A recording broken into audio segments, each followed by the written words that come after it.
My name is Captain Elias Mercer, and before the outbreak I was an operations officer with the Mississippi Army National Guard.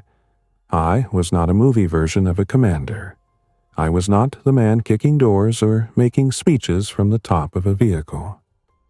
I was the one behind maps, radio traffic, fuel reports, shift schedules, convoy timing, perimeter diagrams, and the endless problem of not having enough people for all the jobs that had to be done. That kind of work does not look dramatic until everything falls apart. Then it becomes the only thing standing between order and collapse. When the outbreak began, I was at Camp Shelby Joint Forces Training Center, just south of Hattiesburg, Mississippi. Camp Shelby is a real place, a huge training site with ranges, roads, warehouses, barracks, maintenance areas, fuel points, medical capability, armories, fenced sections, and enough open land to make distance matter. In normal times, it is built to support training and mobilization. In the first days of the outbreak, it became something else. It became a collection point, a relief hub, a quarantine site, a refugee magnet, and eventually the last active outpost I would command. I did not command the whole post at first. When the first reports started coming in, I was a captain attached to the operations side of a state activation for civil support.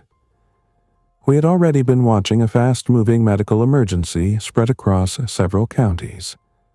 At the beginning, the language on the radio was careful.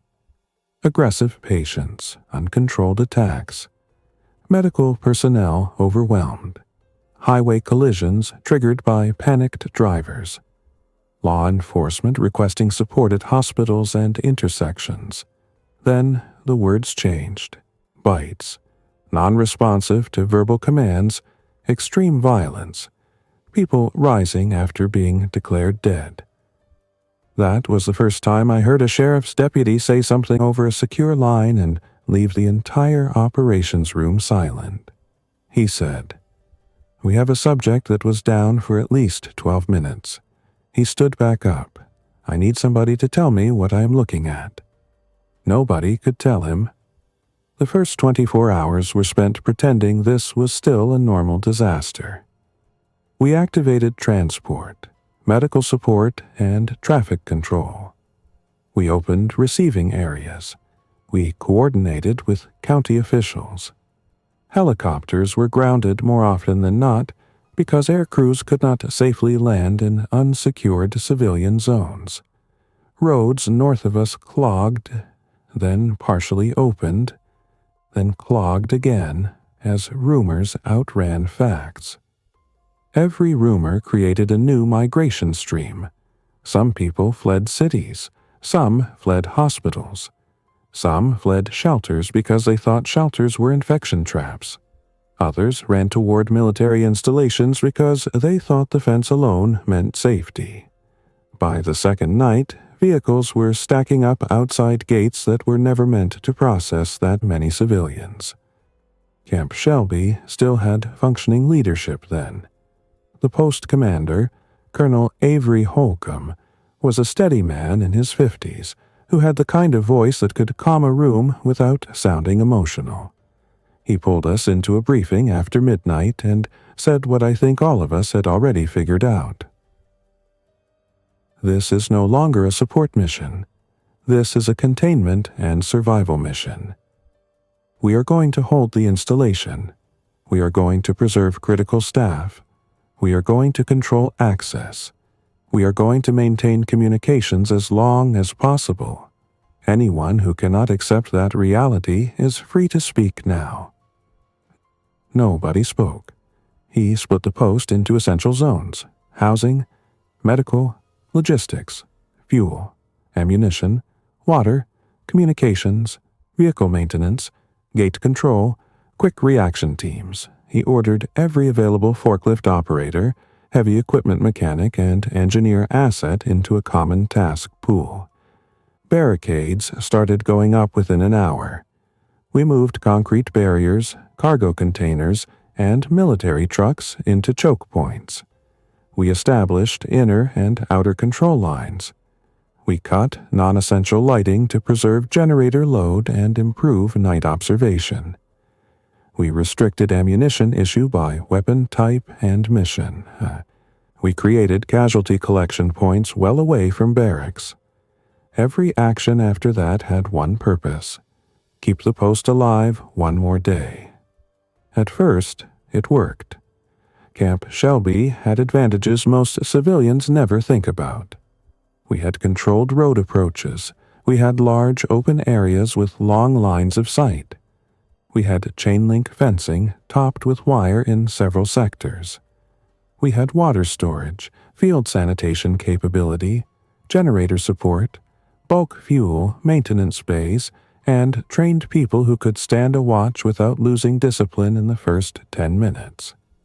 But those advantages only mattered if the human side held together, and that was where the real battle started. The first crack appeared in the medical zone.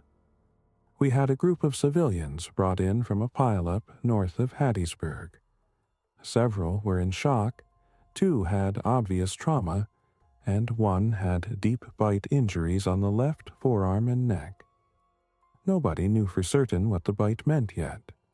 Some of the doctors believed infection transfer was likely. Others believed the violent behavior came from neurological damage or some chemical factor. No one had enough confirmed data. The patient seemed stable for about 40 minutes. Then he convulsed, stopped breathing, and was pronounced dead. 7 minutes later, he sat up on the cot and attacked the nearest medic. The alarm hit the operations net before the guard at the medical door could finish his sentence. The colonel locked the whole building down. I was part of the response element that arrived in full protective gear. What I remember most was not the attack itself, it was the sound. Metal bed frames scraping the floor, people shouting through masks, one overhead light swinging after somebody collided with it. We restrained the infected patient with belts, straps, and finally a litter harness. He kept trying to bite even after both wrists were pinned. There was no confusion left after that. We stopped using the word patient. Within 2 hours, every entry point into the post had a new screening protocol. Fever checks were useless. Visible injury checks helped a little. Behavior observation helped more. But the truth was ugly and simple. If somebody had been exposed and had not turned yet, we had no perfect way to know. That turned every decision into a gamble. For the next 4 days, I barely slept. The post ran on rotating crisis. Dawn meant fresh civilian pressure at the gates. Noon meant heat, dehydration, arguments, and engine problems. Late afternoon meant reconnaissance teams returning with whatever they had seen on Highway 49 or around Hattiesburg. Night meant breaches, noise, and bad radio calls from units outside the fence. We still tried to do the right thing. That part matters to me. We did not become monsters. We established an outer holding area in a former vehicle staging lot. We used Jersey barriers, wire, and school buses taken from a county depot to create lanes. We allowed non-symptomatic civilians into a screened zone with water, shade tarps, and basic first aid. We separated anyone with bites or violent behavior into an isolated area under guard. We had clergy. We had volunteer nurses. We had mechanics sleeping under trucks because they were working 18-hour shifts to keep transport moving. We had cooks stretching military rations with canned food from local donations. It was still a human place. Then the roads died. By the end of the first week, state-level coordination was failing. Radio towers went dark one by one. Cell service became unreliable, then mostly useless. Police channels filled with open mics, screams, or nothing at all. Some sheriff's departments stopped answering. Highway patrol units reported abandoned vehicles by the thousands. Fuel tankers failed to arrive. A helicopter sent to Jackson never came back, and we never learned whether it was shot down, crashed, or diverted. The governor's office pushed out one last coordinated emergency message telling civilians to shelter in place or proceed only to designated security zones. After that, silence. A silence that large does something to people. It makes them invent answers. At the gates, rumors became more dangerous than the infected. One day we heard a federal evacuation corridor was opening toward the Gulf Coast. The next day we heard New Orleans had fallen and the coast was worse. Then someone claimed there was a naval extraction at Pascagoula. Hundreds of civilians tried to leave our outer holding area at once. Some succeeded. Most came back within 48 hours, or rather, some of them did. A few staggered back bitten. A few returned in stolen vehicles with no fuel and no plan. Others never returned at all. Colonel Holcomb kept the post functioning longer than I think anyone else could have.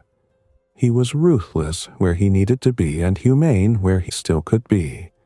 He canceled all non-essential vehicle movement. He ordered controlled burn pits for contaminated waste. He centralized ammunition distribution and required sign-out by mission and team leader, not individual. He reassigned musicians, clerks, and supply specialists to watch rotations and internal security. He shut down 3 gates permanently and concentrated entry at one hardened access point. He authorized engineer crews to fell trees in selected sectors to improve fields of fire. He designated the old rail spur area as a dead space trap and ordered it sealed with containers and scrap steel. He thought in systems, which is the only reason we lasted as long as we did. He died on day 10. Not in a heroic stand. Not in a final charge. He died because command failure in a real crisis is usually personal and close. A lieutenant from logistics brought him a sealed situation packet from the fuel point after dark. The lieutenant had a bandaged hand and said he had cut it on sheet metal while loading drums.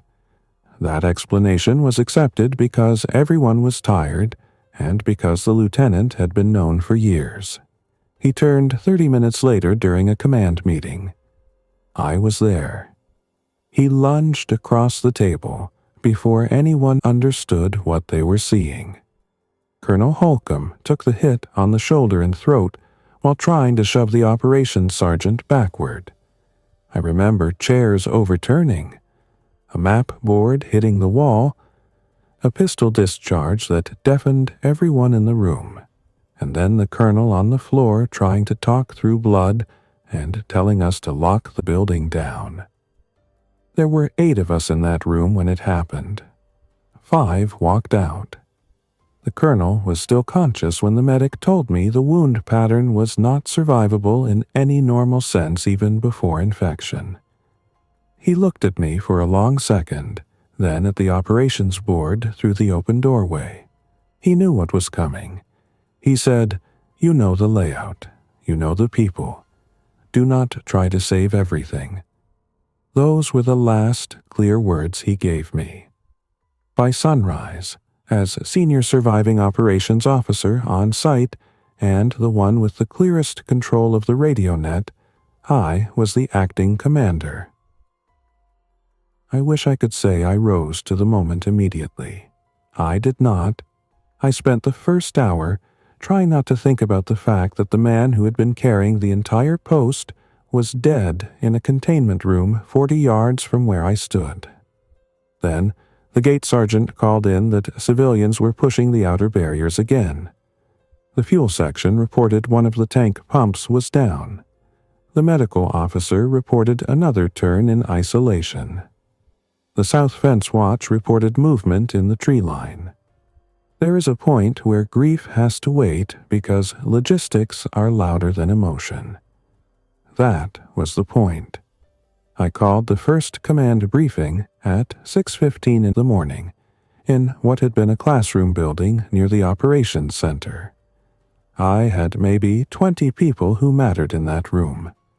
Section leaders, platoon sergeants, medical, maintenance, engineers, communications, food service, and one exhausted chaplain who had not removed his body armor in 2 days. Some faces were blank. Some looked angry. Everyone wanted certainty. I did not have any to give them. I laid out the truth as plainly as I could. We had approximately 370 military personnel and attached a staff still fit for duty in some form, though only about half were line-capable for security tasks. We had roughly 120 civilians inside the main protected zone who had either proven useful skills or were direct dependents of essential personnel. We had another 400 or more in the outer holding sector, which was no longer sustainable. Our fuel reserve, if tightly controlled, could support generators, essential patrols, and water operations for perhaps 18 days. Less if we kept heavy vehicles idling or tried large-scale convoys. Our food supply was better than fuel, but still finite. Our communications with outside state command were effectively gone. We had no guarantee of relief, no guarantee of evacuation, and no guarantee any larger chain of authority still existed in practical terms. Then I told them the one thing I knew had to happen. We reduce the footprint today. We pull back from anything we cannot defend. We consolidate into a hardened inner zone. We stop pretending this whole post can be held. There was immediate pushback. The medical officer argued we would be abandoning civilians in the outer sector. The engineer warrant argued we still had enough equipment to strengthen secondary lines. One first sergeant asked if I was giving up after 10 days. I let them talk. Then I put the map on the wall and started naming distances, guard hours, ammunition burn, vehicle fuel use, and likely breach points.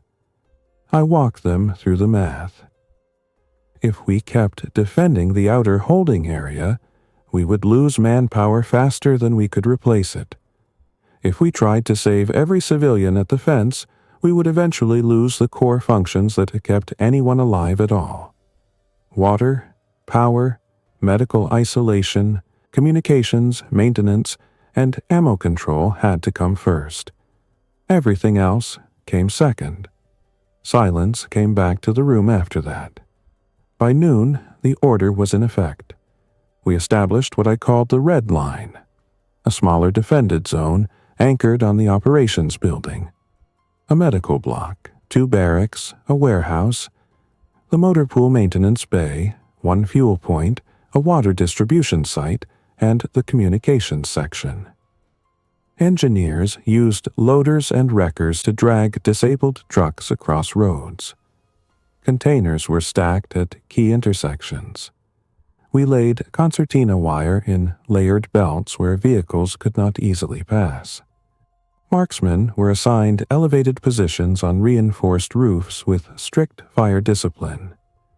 Interior movement required challenge and password after dark. Every sector had a radio call sign and a casualty rally point. We stopped being a camp and became an outpost. The hardest part of that day was the outer civilians. I went to the barrier myself because I knew sending a junior officer to read that order would break the post. I stood on a flatbed trailer with a loudhailer and told them the truth. We did not have the resources to continue open intake. We would distribute water, limited rations, and route information while daylight held. We would take only critical skilled personnel and immediate dependents of essential staff already on the roster. Everyone else had to move. You can train for angry crowds. You can train for riot control. You cannot train for the sound a desperate parent makes when you tell them there is no room behind your fence. Some tried to bargain. Some cursed us. Some cried. A few simply stared as if the words had no meaning. We handed out what we could: route cards, county maps, marked water points from previous relief operations, warnings about blocked roads and known infected concentrations. A local farmer volunteered his property north of the Leaf River as a rally site for a small group with tractors and a pond. A church group heading west offered to take children with them. People organized themselves in strange ways once official answers ran out. That night, the outer area emptied. Not all at once. It thinned in pieces, vehicle by vehicle, family by family, groups on foot. Some stayed outside the wire in hopes we would change our minds by morning. Some cut through the pines with flashlights wrapped in cloth. Some lit no lights at all and vanished into black woods filled with insect noise and distant screaming. By dawn, only abandoned tents, scattered trash, and a few dead engines remained beyond the barrier. We held the red line for 11 days. Those were the days when the outpost truly became mine, and also the days that aged me more than anything before or since. Command in that kind of environment is not about issuing brave orders. It is about absorbing consequences. Every choice had a cost, and the cost was usually paid by somebody tired, hungry, and already carrying too much fear. If I sent a salvage team into Hattiesburg for antibiotics, fuel, or batteries, I risked losing trained personnel and a vehicle we could not replace. If I refused, people inside the wire died slower and quieter. If I admitted one wounded civilian with needed skills, I created tension among everyone we had turned away. If I denied entry and left them outside, I carried that too. There was no clean version of leadership left. We ran the outpost on routine because routine kept panic from multiplying. Reveille at 6, sector reports at 6:30. Water issue, meal cycle, maintenance window, sanitation checks, ammunition accountability, evening stand 2, night challenge instructions. We enforced shaving where practical, uniform standards where possible, and weapon clearing procedures without exception. Some men thought that was pointless by then. I knew better. Disorder spreads faster than infection inside a frightened group. If people still cleaned their rifles properly, still signed for fuel, still reported late to shift and got corrected for it, then some part of the world remained stable. The people around me made that possible.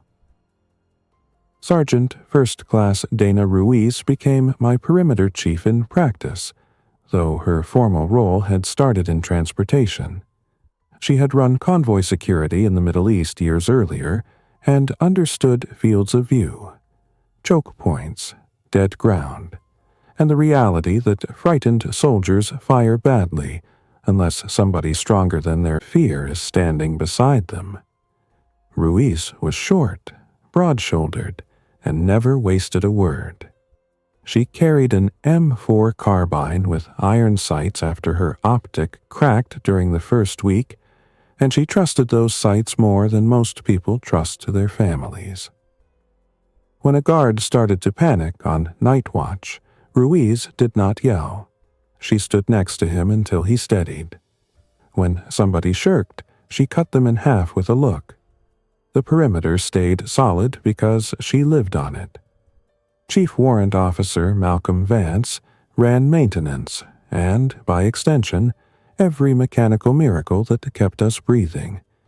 He could diagnose a generator by sound, rebuild a fuel pump from parts that should never have fit together, and find use in anything with wire, hose, steel, or threaded bolts. He took a fleet built for normal training cycles and turned it into a survival inventory. He cannibalized 3 dead trucks to keep 2 moving. He modified trailer lighting for blackout discipline. He rigged sand filter pre-stages for water pumping.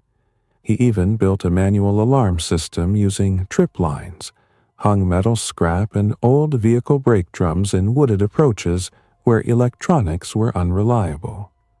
Without Vance, our outpost would have gone dark and dry within a week.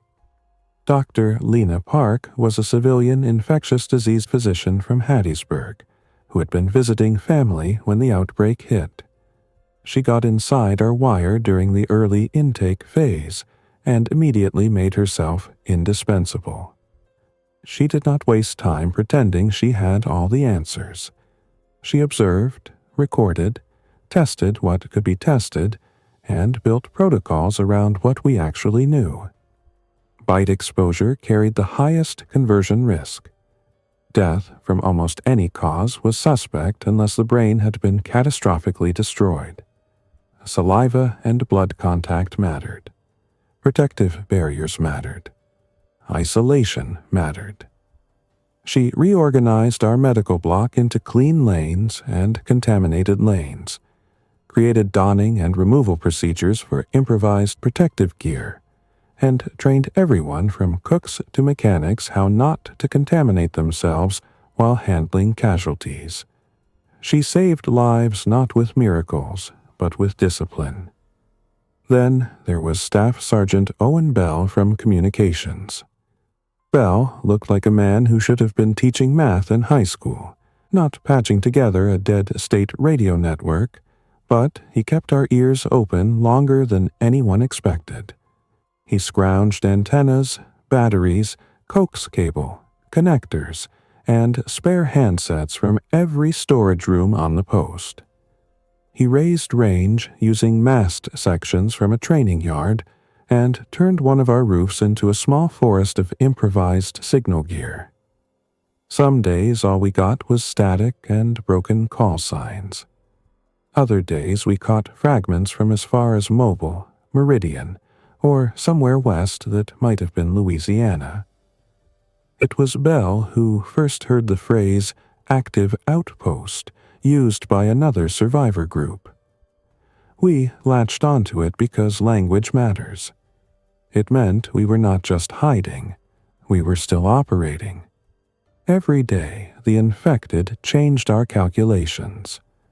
They did not move like movie monsters. They were not clever in the way frightened civilians imagined. But they had traits that made them worse in the real world. They were relentless, responsive to noise, and dangerous in clusters. A single infected in open ground could be avoided or quietly neutralized if you had space and planning. 10 infected in a parking lot could be redirected or bypassed. 50 drawn by gunfire, engines, or a shouting crowd became a mobile hazard that jammed roads, pinned people in buildings, and kept growing as more noise pulled more bodies. They did not tire the way living people did. They did not argue.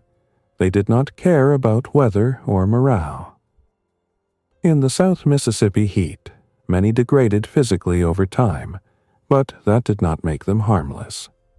A damaged infected was often worse because it moved unpredictably and stayed low to the ground where people failed to see it until too late. The first major test of the Red Line came on a Sunday night when a fuel tanker crashed through an outer service road fence about half a mile from our perimeter. We never determined whether the driver had died before impact or turned afterward. The tanker did not explode, but the collision noise rolled across the post like thunder. Within 20 minutes, infected started pushing from the pines in numbers we had not seen before. It was not a coordinated attack. It was attraction, nothing more.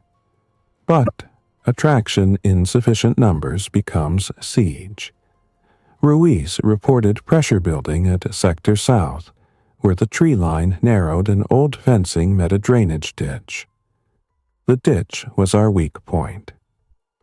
Engineers had improved it with wire and obstacles, but in darkness and rain, that sector was ugly. I moved with the quick reaction team to the interior support road, while Belle tried to maintain calm over the net. Searchlights stayed off to avoid blinding our own guards. We used shielded vehicle lights angled low and short bursts of illumination from hand lamps to identify movement. I remember the wet smell of pine and mud, the rattle of chain link under weight, and the steady thump of my own pulse in the hearing protection under my helmet. We had already learned not to waste ammunition. Controlled fire only. Headshots if stationary. Upper spine or pelvis if moving in a mass and immediate suppression was needed. No one got to mag dump because panic sounded loud. Ruiz moved along the line, correcting positions like she was on a training lane, not in the middle of the end of the world.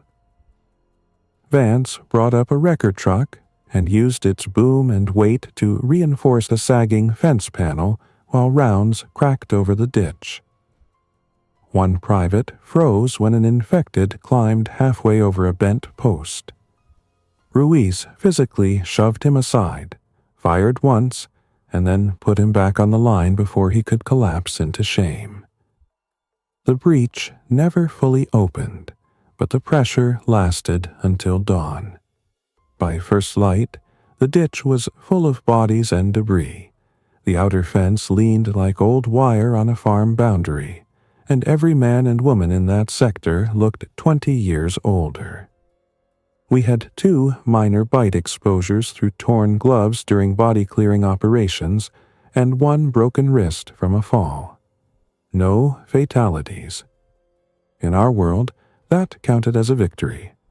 That same morning, Belle intercepted a weak signal from somewhere northeast. A voice repeating on a loop with enough coherence to matter, "This is Blackridge Actual. Active Outpost. Repeat, active Outpost. Secure water, limited medical, no heavy fuel. Avoid major routes. Respond if copy." Bell triangulated as best he could and guessed the source might be near the Alabama line, maybe farther. I answered with our call sign and location. We got no immediate reply. 12 hours later, a broken signal came back. They had heard us. They were a county emergency group holding at a vocational school campus with maybe 60 survivors. They had water and food from cafeteria stores, but almost no antibiotics and limited ammunition. We had the opposite problem in some categories. That began the only outside relationship that mattered in the second phase of our survival. I had to decide whether to send a convoy. On paper, the answer should have been no. We were already stretched. Roads were uncertain. Contact was unverified. Fuel mattered more than almost anything, but fixed outposts die in isolation unless they can produce everything they need, and we could not. Also, there was a larger reason I did not explain to everyone at the time. I needed to know whether functioning enclaves still existed beyond our immediate radius. If Blackridge was real, then the world had not fully narrowed to our fence line. We sent 2 vehicles, 1 armored high-mobility truck and 1 medium cargo truck with protective screens welded over vulnerable points. 8 personnel total. Ruiz led security. Park chose the medical package. Vance chose spare parts and fuel allocation. Bell built them a relay kit to extend radio contact. I watched them roll out through the inner gate just after sunrise, and felt the weight of that decision all day. The convoy was gone 14 hours. They returned after dark with 1 wounded mechanic, 3 crates of antibiotics and sterile supplies, school maps from several counties, a handwritten letter from Blackridge's leader, and proof that another outpost existed. Ruiz also brought back 2 things I had not expected. A 12-year-old boy named Nolan and a question I had been avoiding. Nolan was the son of a diesel technician who had died 2 days before the convoy arrived at Black Ridge. The group there was trying to keep him, but he had attached himself to Ruiz after helping load a generator head and refused to let go. He had mechanical instincts, no living family on site, and the kind of hollow stare I had started seeing in adults who had outlived too much too fast. Ruiz told me, in her direct way, that either we took him or he would probably end up lost in a panic if Blackridge folded. I authorized it. I still do not know whether that was a compassionate command decision or an emotional one. In the end, it did not matter. Nolan became part of the Outpost. The question Ruiz brought back was harder. Blackridge's leader, a former county emergency manager named Thomas Hale, wanted to know whether Camp Shelby could become a regional anchor. His letter was plain and well written. He had assessed correctly that our location, infrastructure, and military stock made us stronger than scattered civilian enclaves. He proposed information exchange, coordinated road marking, medical cooperation, and eventually a common signal schedule. He also asked whether we could absorb additional essential personnel from smaller collapsing groups. I read that letter 3 times under a red-lensed lamp in my office and hated it a little more each time, because Hale was asking for something morally right and logistically dangerous. If we became known as the one place still functioning, everyone left alive within range would eventually move toward us. That would kill us. I answered yes to coordination and no to becoming an open sanctuary. That compromise bought us another month and cost me a piece of myself each time I repeated it. The second month of the outbreak was less chaotic and more cruel. The first wave of panic had burned itself out. Roads were quieter. Fires in surrounding towns had either consumed what they were going to consume or died from lack of fuel. The infected still moved, still clustered around noise sources, still drifted through parking lots, subdivisions, gas stations, and church grounds. But the sudden collapse phase had passed. What replaced it was attrition. Water systems failed in nearby communities. We knew because Bell heard more people asking for purification guidance over open frequencies. Medical problems changed too. Fewer trauma calls, more infection, dehydration, uncontrolled diabetes, untreated wounds, and childbirth complications. The apocalypse, in practical terms, became a chain of maintenance failures and untreated chronic problems. People did not just die from the infected. They died because modern life is a machine with 1,000 invisible support lines, and almost all of ours had been cut. Inside the outpost, we adapted. We turned part of the warehouse into a workshop and salvage sorting bay. All incoming materials were tagged, cleaned, and categorized. Fuel system components, fasteners, electrical, medical, food, fabric, batteries, filters, hose, tools, paper goods, hygiene supplies. Nothing was junk until Vance said it was junk. Nolan worked there under supervision and learned fast. He could identify socket sizes before he learned half the ranks around him. Keeping him busy helped him stay human. Park expanded a garden experiment near a protected corner of the inner zone using seed packets from abandoned stores and compost from controlled organic waste.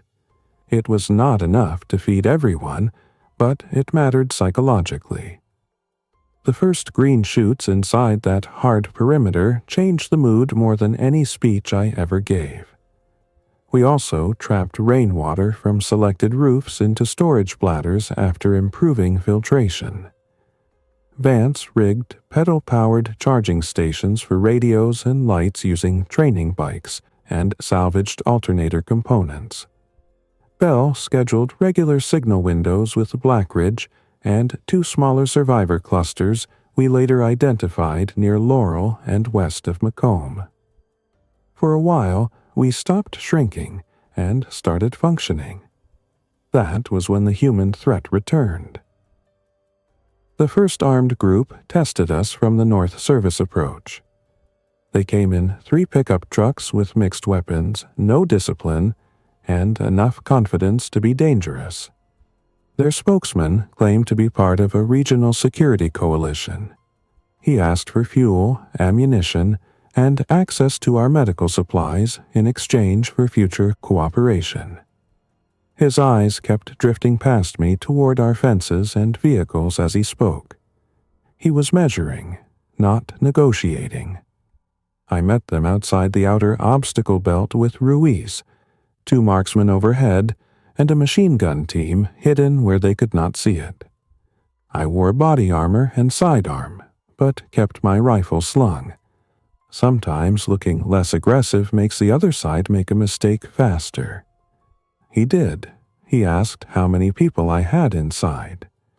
Then he asked whether I would object if his men entered to inspect our conditions before making a formal arrangement. That was the moment the fiction ended. I told him no one entered, no supplies moved, and he had 30 seconds to leave the road. He smiled at me like men do when they think rules still come from confidence alone. Then he looked up and noticed one of our roof positions shifting. Ruiz did not move at all. She simply stood there with that unreadable expression of hers and let him understand that he was in a kill box and had walked into it voluntarily. The smile disappeared. They left. They returned 3 nights later with more men and less patience. The attack started with probing fire at our north approach, and a truck pushed toward the barrier as a distraction. The real effort came from dismounted men trying to cut through a blind section near the old rail spur, probably guided by someone who had seen the outer post layout before our consolidation. They were not professionals, but desperation and rifles can still kill skilled people. The first warning came from one of Vance's improvised brake drum alarms clanging in the dark like some ugly church bell. Then the radio lit up. The fight lasted maybe 25 minutes. In memory, it feels longer. This was not a running battle.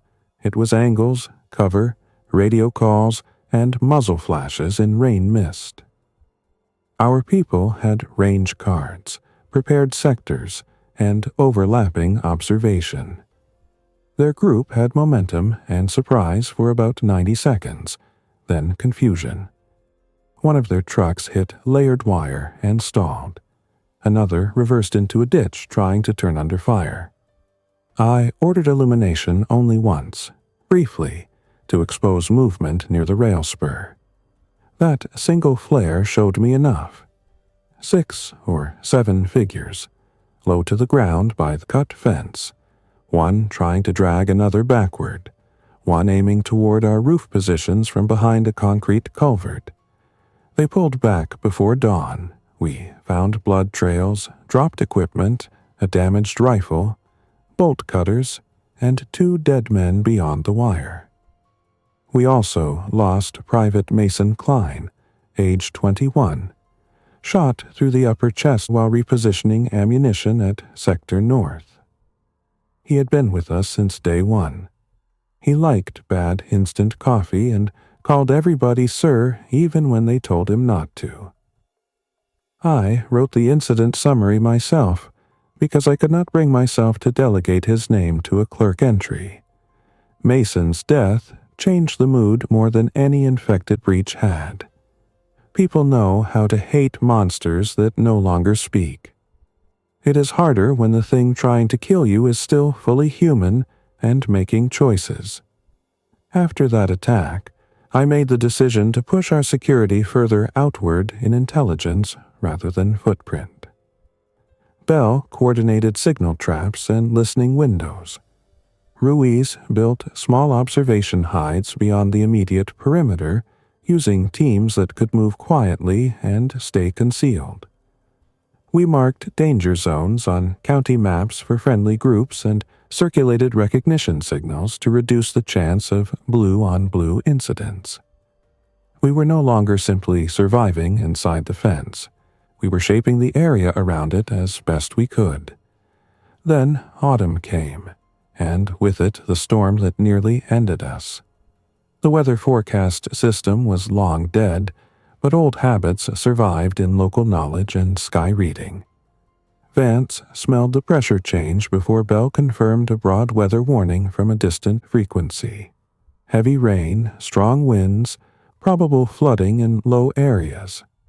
Camp Shelby could handle rain better than many places, but our defensive works were not built for months of neglect and emergency patching.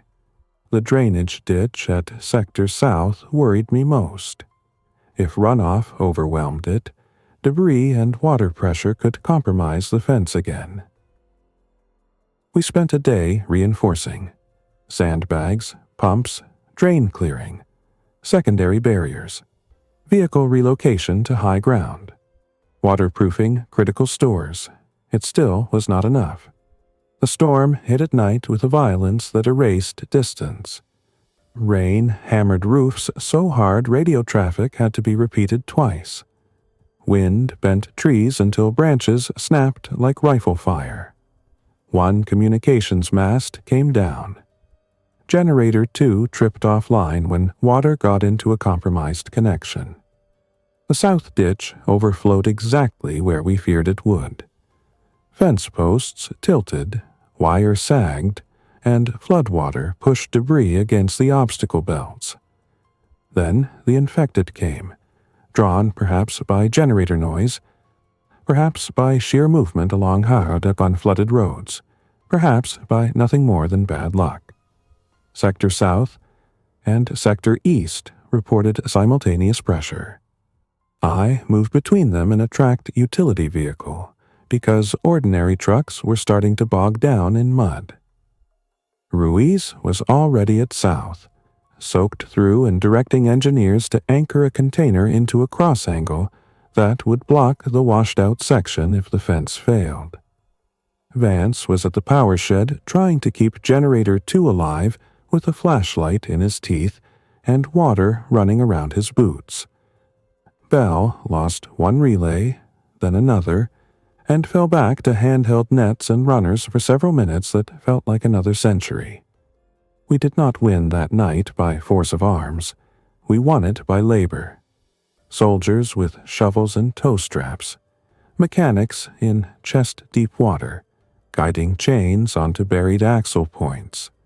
Medics hauling ammunition boxes by hand because a mule vehicle had stalled. 2 cooks carrying sandbags until their shoulders bled through wet uniforms. Nolan, against direct orders, showing up at the maintenance bay with a box of plugs and hose clamps because he knew Vance would need them. Park helping move contaminated casualties through a dark hallway while the ceiling leaked over her notes. It was the ugliest kind of victory. One earned a minute at a time by people too tired to do anything except the next required thing. By dawn, we still had a perimeter. Barely. We also had a new problem. The flooded outer sectors had displaced infected movement patterns, and for the next week, stragglers drifted into our approaches from directions we had not previously considered likely. We had to rethink everything again. That is what the outbreak kept teaching me. No solution stayed solved. Every answer decayed. Winter in Mississippi is not northern winter, but cold nights still changed operations. Fuel became more precious. Respiratory illness increased. Wet conditions made guard duty harder and morale lower. We lost 2 older civilians to pneumonia complications. We nearly lost one of our machinists to sepsis from an untreated hand wound he had hidden because he did not want to be pulled off shift. Park tore into the entire outpost after that, and rightly so. She made medical reporting mandatory for any cut, bite, fever, cough, or unexplained weakness. Some grumbled. Then, 3 days later, those same rules identified a wound infection in time to save one of Ruiz's best team leaders. Through all of this, Black Ridge stayed on the air.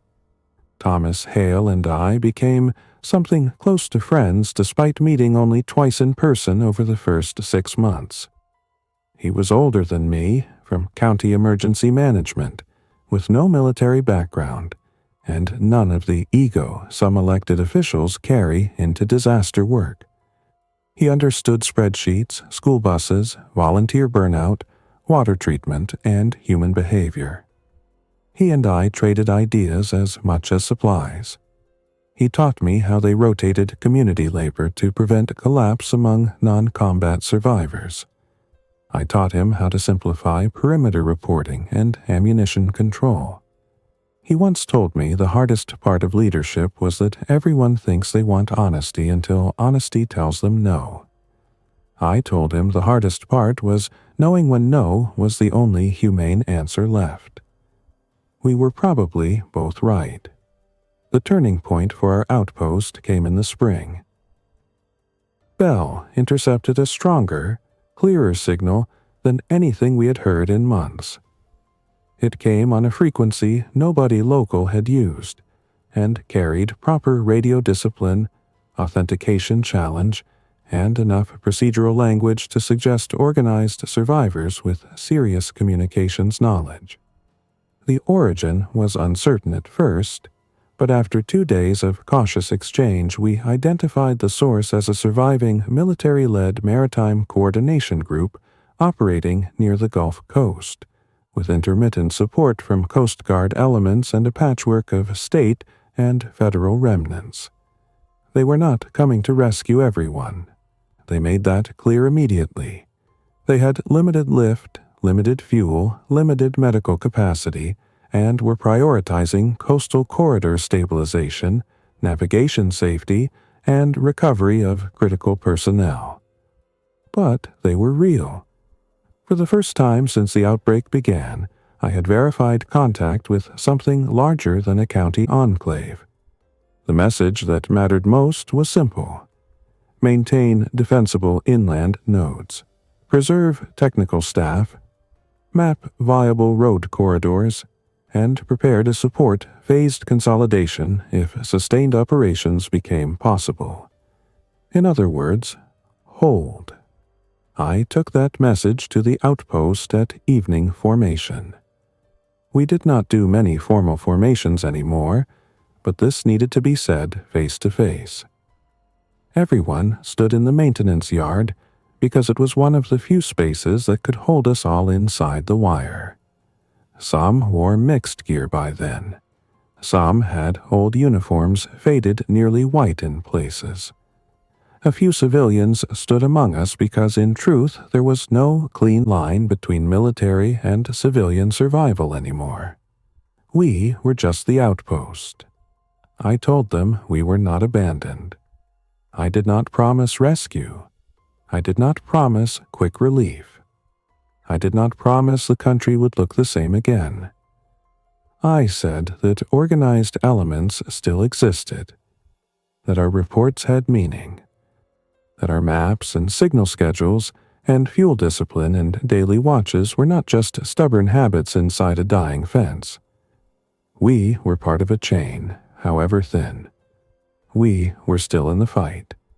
I have never been much of a speaker, but I remember the way people straightened when they heard that. Not because hope solved anything. Hope just made tomorrow worth planning for again. Planning for tomorrow became our main task. With coastal contact established, we shifted from day-to-day survival to medium-term endurance. We surveyed runways and landing zones in our area, even though Camp Shelby itself was not going to become an air hub under present conditions. We updated road books with bridge status, flood risks, choke points, and fuel cache options. Vance built standardized salvage kits for deployment to Allied groups. Park compiled medical notes into plain language protocols for bite exposure, decontamination, wound care, sanitation, and isolation. Bell formalized signal windows so smaller survivor groups could relay through us. Ruiz trained non-military volunteers from Blackridge during 2 controlled exchange visits, teaching them watch discipline, sector sketching, and how to defend a perimeter without wasting every round they owned in the first 5 minutes.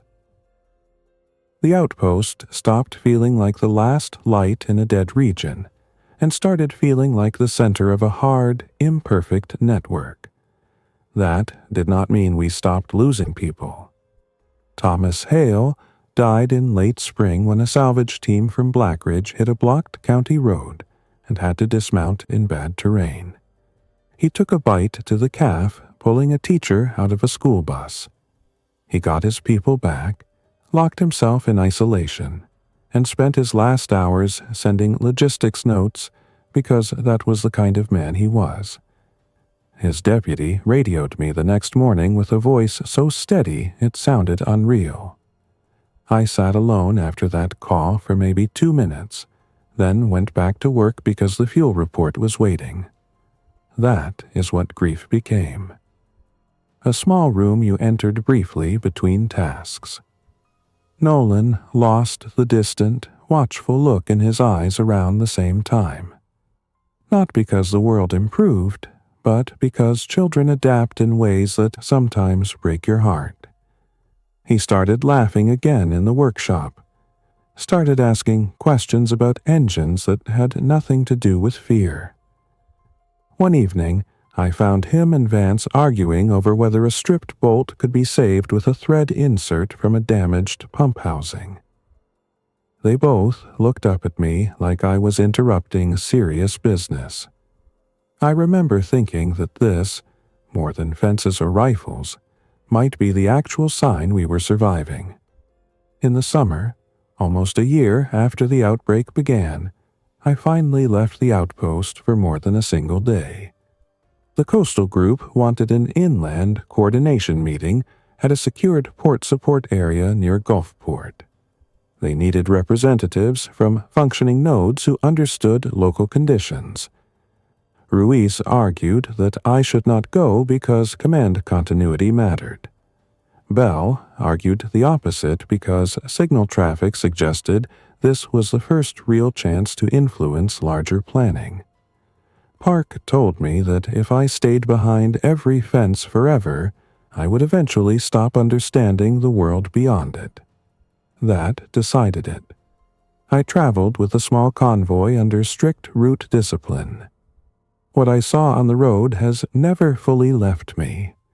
Towns not flattened in some dramatic final battle, just emptied and weathered. Billboards half torn down. Gas stations with trees growing through cracked forecourts. Church parking lots full of abandoned vehicles, arranged as if Sunday service had never ended. Intersections where the infected still drifted in loose circles around old noise memories. Whole stretches of highway where nothing moved except crows and wind-blown trash. It looked less like the end of the world than a country that had stepped away mid-sentence. The meeting at Gulfport was the first time I stood in a room with uniformed personnel from outside our region, and believed, cautiously, that continuity of government might still exist in fragments. Coast Guard officers, state emergency managers, a Marine logistics major, National Guard officers from 2 other states, local port security, and civilian engineers who looked like they had slept in forklifts for months. Nobody talked about winning the world back in one sweep. The discussion was practical. Fuel routing, safe harbor zones, inland medical transfer points, contaminated corridor marking, survivable population clusters. It was the most encouraging conversation I had heard because nobody was pretending. They were rebuilding one function at a time. When my turn came, I briefed Camp Shelby and the inland network honestly. Population estimates uncertain. Defensive capacity stable but finite. Communications good by current standards. Fuel critical. Medical improving but still fragile. Road access variable. Allied enclaves cooperative. Civilian morale better where routine and local leadership remained intact. I remember one officer asking, "Can your outpost hold 6 more months?" I answered, "Yes, if we are not asked to become everything for everyone." That line went into somebody's notes. Good. It needed to.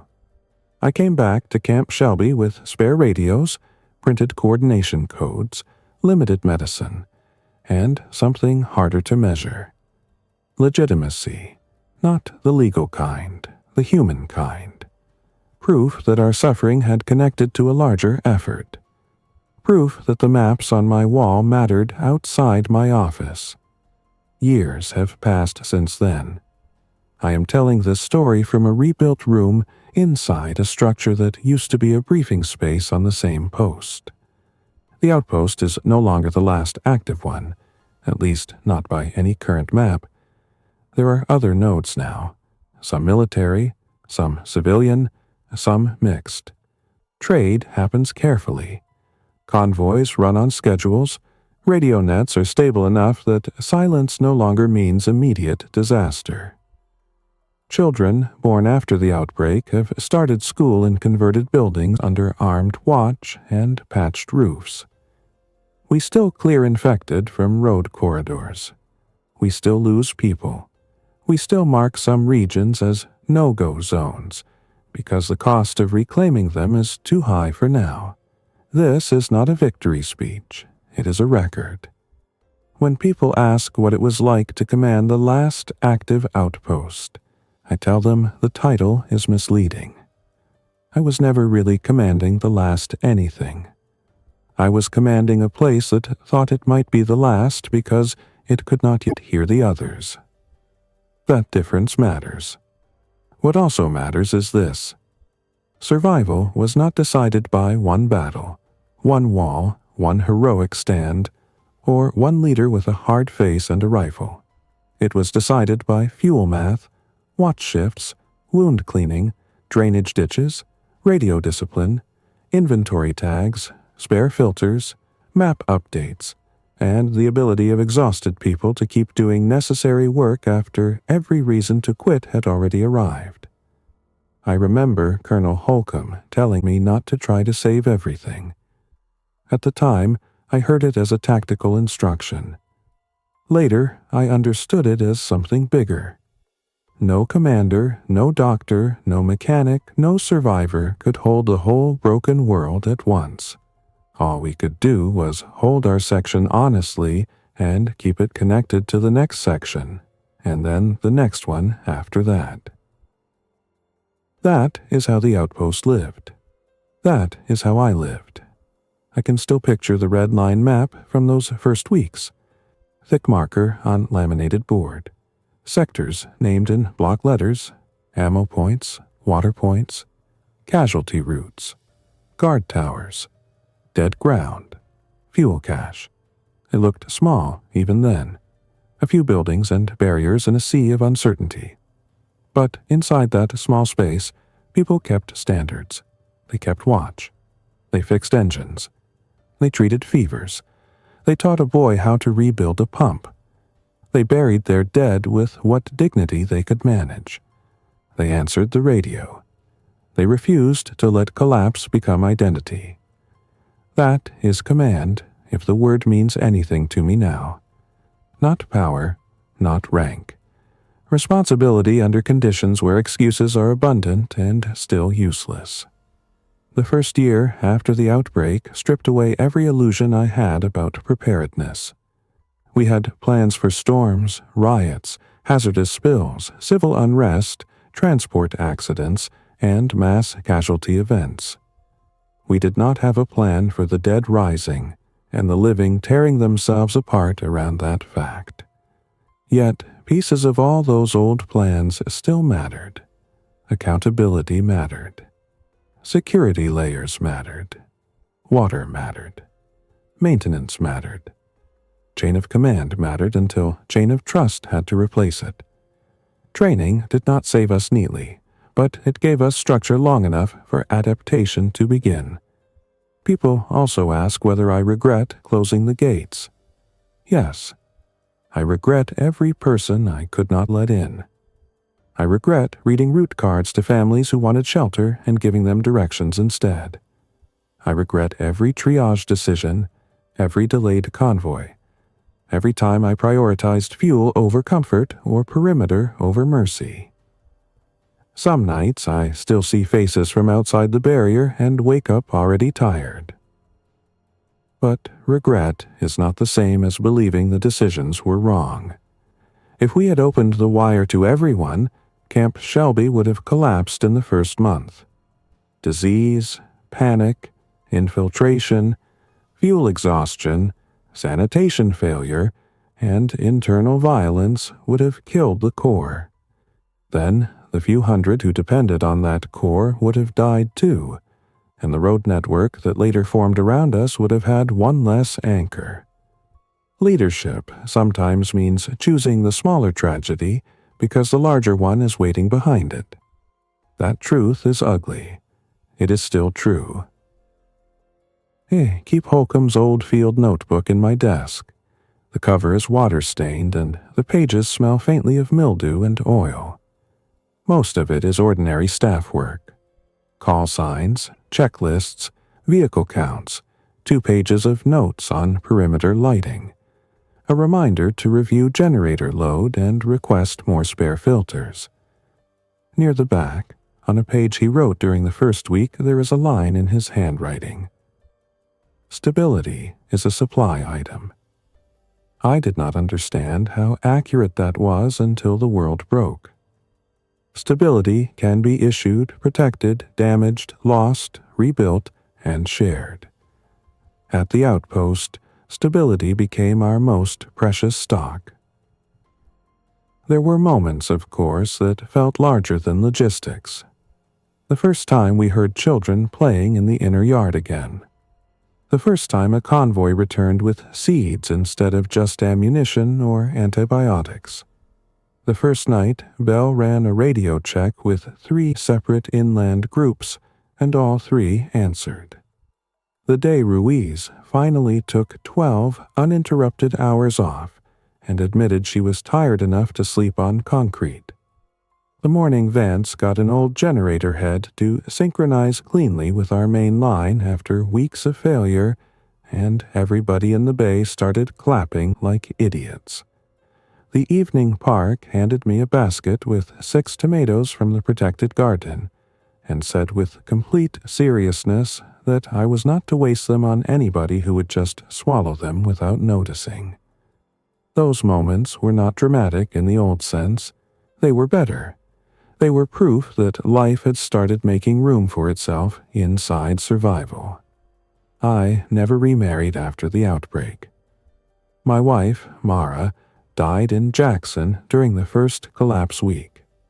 We had been separated by mission assignment when the roads failed, and by the time I learned where she had last been seen, there was no corridor left I could open without abandoning the post. That is the one wound under everything else. Some part of me never left that decision. I tell you this because it belongs in the story, even though I tried for years to leave it out. People like clean commanders in stories. Men with duty and certainty and no divided heart. Real command is messier. Every order I gave after the first week came from a man who could not save the person he loved most and had to keep functioning anyway. Park knew. Ruiz knew. Neither spoke of it unless I did. That was another form of loyalty the Outpost taught me. Understanding what to leave unspoken so a person can keep moving. If there is one scene that returns to me most often, it is not the storm or the raid or Holcomb's death. It is a dawn from early in the Red Line days. I had been awake almost 30 hours. The eastern sky was going pale over wet pines. The perimeter had held through the night. A cook crew was heating water in the mess section. Somewhere a wrench hit concrete in the workshop and somebody swore about it. Belle was half asleep over a radio set. Nolan, who had only just arrived days before, was sitting on an ammo crate watching Vance work on a pump assembly, as if the answer to his whole life might be hidden in those moving hands. For 1 minute, standing there with mud on my boots and stale coffee in my mouth, the outpost sounded almost normal. Not safe, not healed. Normal in function, which was enough. That minute carried me a long way. So, yes, I commanded the last active outpost, or what we thought was the last. I commanded it through collapse, attrition, storm, raid, disease, and silence. I commanded it with people better than me in many ways, and because of them, more than through any personal strength. I gave orders I hated. I held ground I could not keep forever. I watched maps shrink, then slowly connect again. I learned that a fence is only as strong as the routine behind it, and that routine is only as strong as the people willing to protect it when there is no applause left for doing so. If you had seen Camp Shelby then, at our smallest, you might not have believed it mattered. A compact ring of barriers and patched roofs, tired guards on rotation, generators coughing in the dark, hand-marked sector boards, a clinic full of improvised rules, a workshop held together by ingenuity and theft from dead machines. But history does not always hinge on grand capitals or famous last stands. Sometimes it hinges on whether one outpost keeps its water clean, its radios working, and its gate closed at the right time. We did.